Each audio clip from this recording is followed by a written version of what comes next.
Vamos a ver, ahí está ya. Ana Minera, ¿cómo estás? Ana Minera, antropóloga, y además tú estás en un proyecto muy lindo que se llama Infancias en Movimiento, punto, entre muchas otras cosas, ¿no? Con un tema muy importante de trabajo que es el tema de las infancias migrantes. Así es, yo soy antropóloga y trabajadora social y ya hace una década que me dedico al estudio de las infancias en contexto de movilidad. Y sí, pues realmente es una realidad que no cesa. Si hablamos de cifras, pues en el 2020 la Organización Internacional de las Migraciones nos decía que casi 36 millones de niñas, niños y jóvenes eran los que formaban las filas de estos flujos migratorios, y es algo que no dejan de crecer. Y también entre los solicitantes de refugio, los solicitantes de asilo, pues hay casi 32 millones de personas, y de esos pues también un 26% está integrado por menores de 18 años. Y sobre todo en nuestra región de América Latina, ¿no? Según los datos de ALACNUR, de la Organización Internacional de las Migraciones. Entonces es una realidad muy, muy desesperante, que no cesa, que al revés cada vez se va incrementando las cifras, y las condiciones, pues lejos de mejorar, siguen siendo muy, muy preocupantes, cada vez más riesgosas. Y Ana, queríamos empezar como por el principio, hacer el corte de caja así básico. Les estaba contando yo que hace pues ya 16 años hicimos el primer libro de la red de periodistas de a pie. Lo hicimos con que era el tema de migraciones. Vemos infancias no sabemos, que eran historias sobre infancias migrantes. Y 16 años después no solo no ha disminuido muchas de las cosas que contábamos ahí, sino al contrario, como bien dices, pues han ido en aumento en algunos de los problemas, ¿no? Y solo nos enteramos cuando hay como la crisis, ¿no? La crisis de los niños que viajan solos, o que en Estados Unidos de pronto está saturado algún lugar, y entonces no tenemos como el pulso de qué está pasando con estas poblaciones que están en una condición muy vulnerada. Entonces, pues sí, la primera pregunta es eso, o sea, pues ¿cuál es el estado actual de nuestras infancias, estas que se están moviendo? ¿Qué hacen estos niños, niñas que no sé, que juegan, trabajan? Hay además dos niveles, ¿no? Los que están en migración interna y los que están en migración entre países. Entonces, pues cuéntanos cómo estamos. Exacto, como dices, pues muchas veces cuando hablamos de migración la gente tiende a pensar siempre en extranjeros, sobre todo en centroamericanos, ¿no? Y no volteamos a ver hacia el interior de nuestro país, todos los miles de desplazados internos que hay, los niños jornaleros agrícolas que ya existían mucho antes de los migrantes centroamericanos que pasaban por nuestro país y que también son migrantes, por supuesto.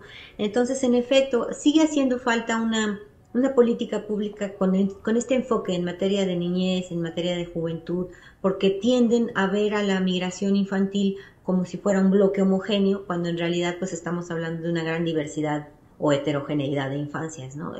No solo desde los grupos étnicos y no solo a nivel nacional, que ya es bastante, los grupos étnicos que integran nuestro país, sino también los grupos étnicos o grupos indígenas o originarios de Centroamérica, que también son muy, muy variados y que tienen diferentes lenguas o idiomas, y ahora cada vez más con migrantes extracontinentales, ¿no? Desde África, de Ucrania, de diversas partes del mundo que estamos ya teniendo presencia importante también en nuestro país. Entonces, empezando por ahí, una diversidad étnica y una diversidad sexogenérica también, porque muchos de estos niños, sobre todo cuando hablamos de los centroamericanos, sí tienen una identidad de género o sexual muy particular desde edades muy tempranas. Incluso muchos de ellos viajan a México por esa razón, porque quieren hacer aquí el cambio de identidad, y esto implica pues no nada más cuestiones físicas o de una cirugía, sino también de términos legales, ¿no? De cambiar el nombre, cambiar su identidad,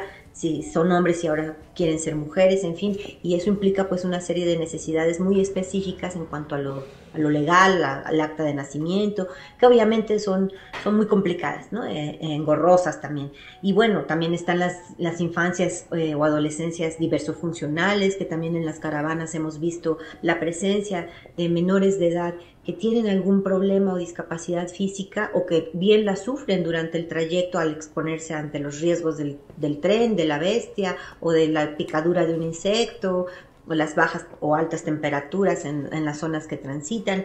En fin, entonces esa es otra característica también Otra son los padres adolescentes, porque también hay muchos de ellos que ya son padres de familia y que siguen siendo niños, ¿no? Desde el término legal, siguen siendo, perdón, menores de edad. Entonces ellos ya no pueden ser institucionalizados en el DIF porque sus necesidades van a ser también muy particulares.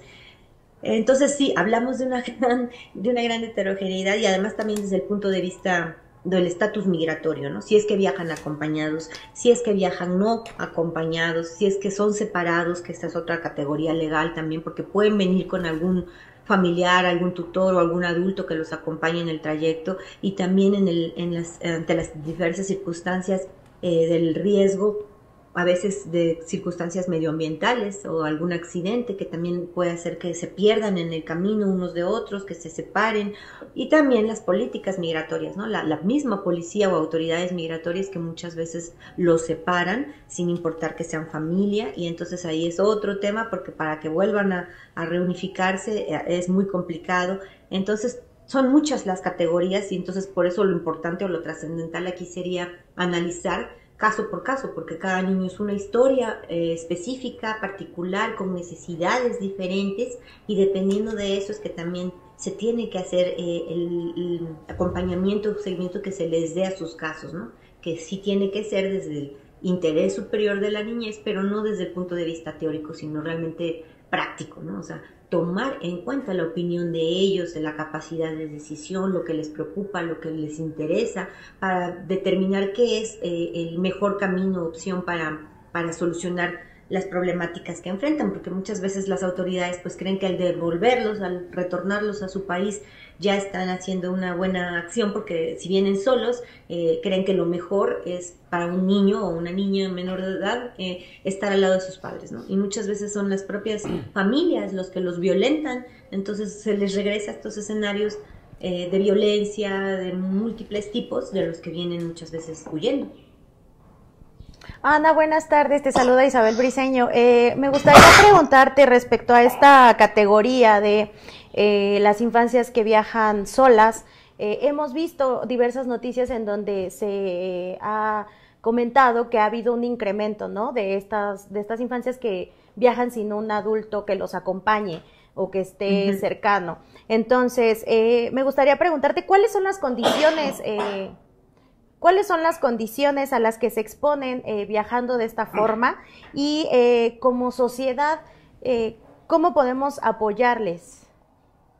Pues sí, desafortunadamente las cifras nunca son exactas, lo que tenemos siempre son aproximaciones, porque las que nos dan el Instituto Nacional de Migración o los albergues son una aproximación, ¿no? Muchos de ellos no son detectados por las autoridades o no solicitan ayuda en los albergues porque desconfían también. Entonces son miles y miles de niños también que no son registrados, que no pasan por estas casas o estos registros. Entonces, repito, este número que podemos tener oficial es una aproximación, pero no es una cifra real del problema, y sin embargo ya es alarmante.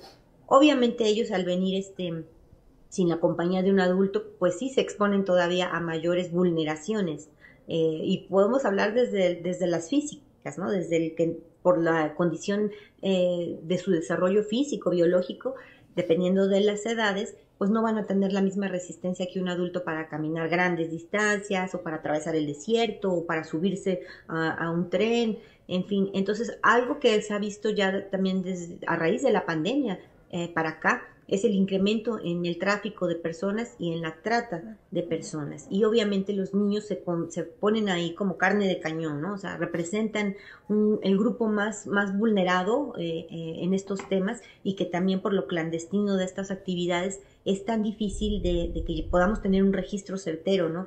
De para qué actividades en específico son utilizados, si para pornografía, si para trata de personas, si simplemente es el coyote que está haciendo el tráfico ahí y lucrando con ellos, pero que muchas veces también los abandonan a la mitad del camino. Entonces, repito, o sea, habría que analizar caso por caso, ¿no? Para saber en realidad la magnitud del problema.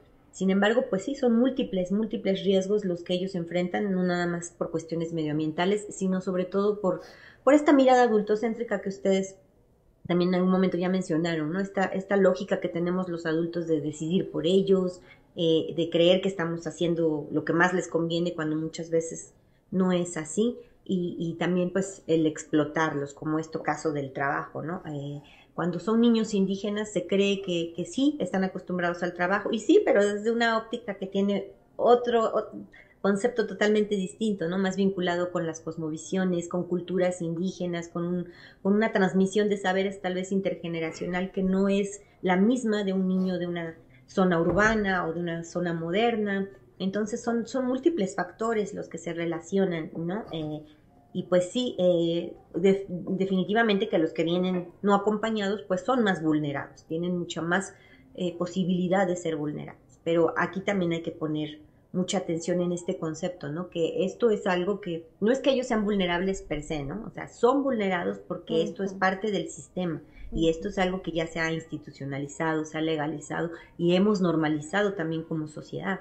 Entonces, estas prácticas que se cometen contra ellos de vulneración en muchos temas, educación, salud, el respeto a sus derechos humanos, pues son parte de esta violencia estructural que vivimos en México y en toda la región, pues ya desde hace muchas décadas. Ana, yo te quisiera preguntar, ¿tú cuál crees que sea la forma en la que deben ser atendidos los diferentes casos de migración de infancias con respecto a una comparación entre las infancias que ya residen en México a las que vienen de otros países? Pues algo por lo que debemos partir es tener en cuenta esto de la cultura, la identidad, el rol cultural, porque eso entreteje muchos otros elementos, ¿no? Entonces, el tomar en cuenta esto, el respetar su lengua, el respetar sus prácticas culturales, sus creencias religiosas, partiendo de ahí, ¿no? Y también otra vez evitando esta mirada adultocéntrica, sino tomando en cuenta lo que para ellos es importante, lo que ellos necesitan y analizando caso por caso. Obviamente es muy complicado porque aquí en México no contamos ni con la infraestructura ni con los recursos humanos capacitados o suficientes, ¿no? El DIF no se da abasto ni con la propia infancia mexicana, pues mucho menos cuando ya se le pone la responsabilidad de infancias en movimiento, ¿no? En este contexto de movilidad. Pero son las Procuradurías de Protección de los Derechos de Niñas, Niños y Adolescentes del DIF los que desde el punto de vista legal, pues son los responsables, ¿no? De que no lleguen a las estaciones migratorias, de que se les albergue en algún centro de asistencia social, no necesariamente el DIF, pueden ser albergues de la sociedad civil, pueden ser familias de acogida, hay otras alternativas, pero son ellos los que tendrían que hacer pues una entrevista personalizada para determinar cuál es el grado de derechos vulnerado y cuál es la restitución de esos derechos que se tendría que hacer en cada caso particular, y pues eso sí compete a los psicólogos, a los trabajadores sociales del DIF, y hay que darle un seguimiento.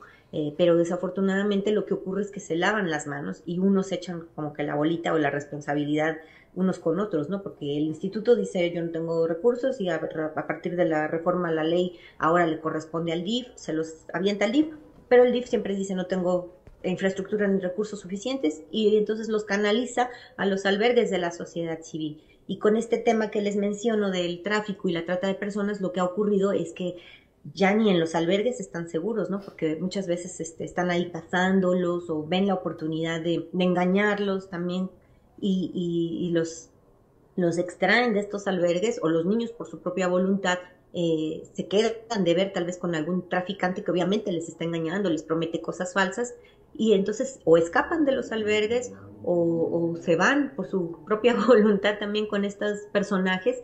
Y es bien difícil seguirles la pista, ¿no? O sea, poder tener como datos concretos de qué es, de cuál es el paradero de cada una de estas historias y si estos niños van a tener un final feliz, que en el mejor de los casos tal vez el coyote sí les cumpla y los lleve a reunificarse con sus familiares en Estados Unidos, pero muchas veces pues esto no ocurre, ¿no? Son, como digo, cooptados para redes del narcotráfico, para actividades ilegales y para otros tipos de trata, pero pues es muy difícil precisar. Entonces es algo en lo que yo creo que todos nos tenemos que involucrar, todos los integrantes y los distintos sectores de la sociedad, porque nos corresponde a todos. O sea, no es nada más una labor de las autoridades que obviamente no pueden, o sea, el problema los ha rebasado, ¿no? También tiene que participar la academia, también tiene que participar la sociedad civil, por supuesto, y también los empresarios ofreciendo alternativas de trabajo, de capacitaciones, y la sociedad al involucrarse, al informarse más sobre cómo puede no sé, brindar en su casa alojamiento, tal vez sin que esto implique una adopción o una cosa legal, sino más bien de buena voluntad, del hospedar en mi casa a un niño por unos meses, mientras dure su proceso, dependiendo de lo que él necesita, ya sea para reunificarse con sus padres en Centroamérica o en Estados Unidos, o para que aquí pueda tener una educación y un entorno lo más apegado posible a una familia, ¿no? Pero esto todavía sigue siendo también como algo ideal, utópico, no estamos preparados a nivel comunitario como para colaborar en la medida que debería ser lo idóneo, ¿no? Ana, te saludo de Cabo Sirenio. ¿Cuáles son los principales problemas que enfrentan los niños en la Ciudad de México, sobre todo eso que está en tránsito, para acceder a la educación o a servicios de salud? Ya los mencionaba, ¿no? Que es uno de los conflictos que se presenta cada rato, pero ¿cuáles son esos problemas que los niños tienen que ver? Pues sí, en efecto, todos sus derechos, gran parte de ellos son vulnerados, pero el principal, bueno, son dos, de la educación y el de la salud, porque están como en el limbo, ¿no? O sea, en el caso de los centroamericanos en específico, pues muchos de ellos vienen nada más con la primaria o a veces ni eso, ¿no? Hay muchos niños que son analfabetas porque vienen de comunidades rurales, y aquí, aunque igual la ley dice que la educación básica es un derecho y que no debería negárseles, que debería, como se hace en Estados Unidos, ¿no? No importa la situación o el estatus migratorio, sino que todos tienen derecho a la educación simplemente por el hecho de ser niños. Ese derecho aquí queda a discreción de los directores de las escuelas, de los supervisores de la SEP, y en algunos casos sí se cumple, pero en la mayoría desafortunadamente no. Ha habido casos muy específicos también, por ejemplo en Chiapas, cuando pasan y alguna escuela los quiere acoger, la misma comunidad, los padres de otros niños no quieren, se resisten y entonces agreden y se manifiestan de manera violenta, entonces esto impide, ¿no? Hay esfuerzos, pero también son como muy salpicados en el norte, con observatorios de la infancia, que les dan como especies de asesorías educativas, pero es muy complicado, porque su condición como es siempre el querer avanzar, es difícil que se estacionen en un estado por tiempo prolongado, y solo en un caso así es cuando tal vez sí puede hacer a través de un albergue o a través de la misma iniciativa de la sociedad civil, que en estas casas de asistencia social pueda brindar asesorías educativas, o en el mejor de los casos que una primaria o una secundaria les acepte la inscripción, ¿no? Pero repito, o sea, México es todo un universo y cada estado actúa de manera diferente. Entonces a veces les cobran uniformes, les cobran cuotas que no deberían, y que obviamente ellos al no tener pues no pueden insertarse, integrarse a las escuelas. Entonces sí, es uno de los derechos más vulnerados, porque pues los años de formación primaria no son muy difíciles de recuperar, ¿no? Ahorita lo vimos también con la pandemia en el caso de nuestras infancias mexicanas, y van a pasar, yo creo, muchos años. Son problemas que se pueden medir las consecuencias solo a largo plazo, y a largo plazo es cuando vamos a ver cómo afectó la pandemia a todos estos niños que se quedaron sin educación básica en estos 2 o 3 años, ¿no? Y en el caso de los migrantes, pues ocurre eso, o sea, que van interrumpiéndola constantemente o a veces por periodos muy prolongados, y pues sí, o sea, sus niveles educativos son muy por debajo del nivel, ¿no? De la media. Y en el tema de salud ocurre lo mismo, o sea, depende de quién está al frente de las clínicas de salud o de los hospitales, si se les proporciona o no el derecho. Ha habido casos también de niños que necesitan cirugía, apendicitis, yo que sé, cosas así llamas, o accidentes también, tal vez, que requieren de una cirugía mayor, y no los aceptan, no los reciben. Entonces ahí es también muy importante el papel de la sociedad civil, de albergues o de gente que se solidarice y que los quiera representar, acompañar en momentos de esa naturaleza, y exigir los derechos, porque si un adulto los exige, entonces las instituciones pues saben que los tienen que respetar y acceden a brindarles el servicio. Pero si los niños van solos, o aunque vayan con adultos, pero si van en esta condición de migrantes irregulares, lo más común que ocurre es eso, que se les niegue el acceso a estos servicios, y eso es también pues muy lamentable porque es una violación total, ¿no?, a sus derechos más elementales. Ana, te quiero compartir aquí algunos comentarios que nos dejan en el chat. Hay varios comentarios, pero hay algunos que nos dicen, por ejemplo, nos dice Lula Flores, bueno, saludos, que es un tema muy importante. María Ruiz también nos dice, felicidades por el programa, gracias por tratar el tema. Leti Priani nos dice, duele mucho, me pregunto si comerán una vez al día y a cambio de qué. Básicamente, bueno, también nos dice cuáles son los datos para las familias de acogida. Eso creo que podría ser una cosa que sería importante. Quizá si una persona quisiera decir, bueno, yo participo, yo me involucro, hay posibilidades de que, por ejemplo, una persona migrante llegara a mi casa. ¿Qué se tiene que hacer? ¿Qué se tiene que seguir? ¿A dónde se acerca uno si quiere ayudar? ¿Dónde buscamos eso? Y también otra pregunta que no nos ponen aquí, pero que te quiero hacer porque se nos acaba luego el tiempo, es ¿dónde podemos también ubicar tu trabajo? ¿Dónde podemos ubicar el trabajo de las personas que están siguiendo el tema de infancias pues que están en movimiento? Sí. Bueno, nuestro trabajo pues somos de diferentes universidades, ¿no? Yo estoy en la UNAM, ahí estoy en la Escuela Nacional de Trabajo Social, luego les puedo pasar mi correo para que lo pasen a la audiencia, quien quiera, y ahí estamos, ¿no? Pero hay muchas otras investigadoras en la Ibero, hay un área específica también que apoya a los migrantes, que estudia estos temas, en todas las universidades. En Sonora se está haciendo un trabajo importante también, con el Seminario de Niñez Migrante. En la UAM está el Observatorio también de las Infancias, que no es propiamente de migración, pero sí también lo llega a abordar porque ya es una de las categorías más que no podemos obviar o invisibilizar al estudiar a las infancias, ¿no? O sea, tenemos que tocar también el tema de los niños y de los adolescentes en contexto de movilidad. Y la pregunta sobre los sistemas de acogida pues corresponde al DIF.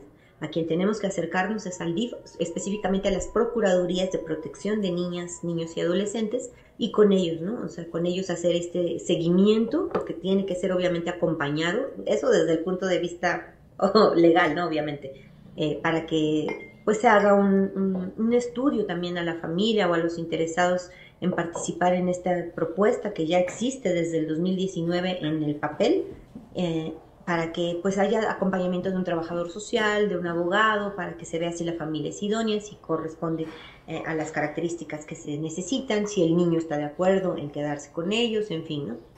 Pero también hay otras propuestas que ya han funcionado en otros contextos, que podría ser también el rentar, por el caso de adolescentes que ya son padres de familia y que no encajan en este sistema de acogida institucional, el rentar departamentos subsidiados, tal vez de una manera más económica para ellos, y que ellos también sean capacitados para que puedan trabajar y valerse por sí mismos, que es lo que muchos de ellos llegan a hacer, ¿no? Rentar cuartos, pues ya por su cuenta, o pequeños departamentos que comparten luego entre diferentes adolescentes o jóvenes, pero necesitan pues sí apoyo, la solidaridad de las personas, sobre todo de empresarios, repito, para que les den trabajos temporales, para que les den trabajos acordes a su edad y también desde un punto de vista legal, ¿no? Si son menores de 15 años no deben trabajar, y no en cosas peligrosas, porque también ocurren muchos accidentes en panaderías, en talleres mecánicos, en oficios en los que se les pone a hacer actividades de adultos, o se les pone con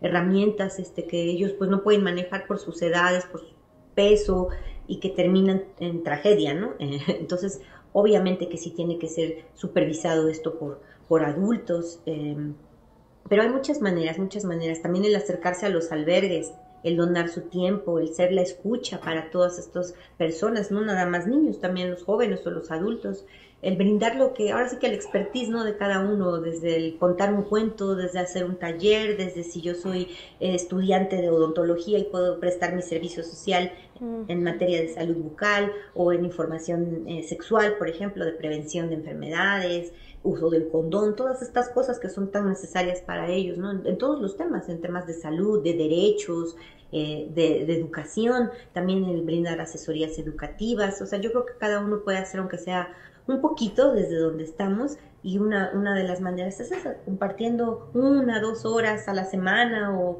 dependiendo de nuestras posibilidades en esta clase de espacios que nunca sobran las manos, al revés, ¿no? Siempre faltan y siempre hay algo en lo que podemos sumarnos, y solo al acercarnos a estos lugares es como nos podemos dar cuenta de qué otras cosas se nos ocurriría proponer, ¿no?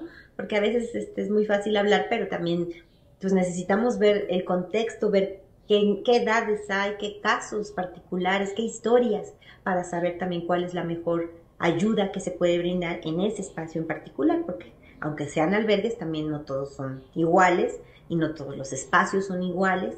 Por ejemplo, esto de la computación, ¿no? Que a ellos también les llama mucho la atención, y que los albergues no tienen tanto equipo, pues también donar una computadora o donar mi tiempo y te enseño cómo usar las redes sociales, cómo hacer un currículum para que puedas ir a solicitar empleo si ya eres mayor de 15 años, o capacitarte, ¿no? O sea, yo creo que sí es un trabajo muy de tejer redes solidarias, y de informarnos, y eso, o sea, de construir puentes entre uno y otro sector, para que pues solo así podamos sumar, ¿no? Sumar esfuerzos.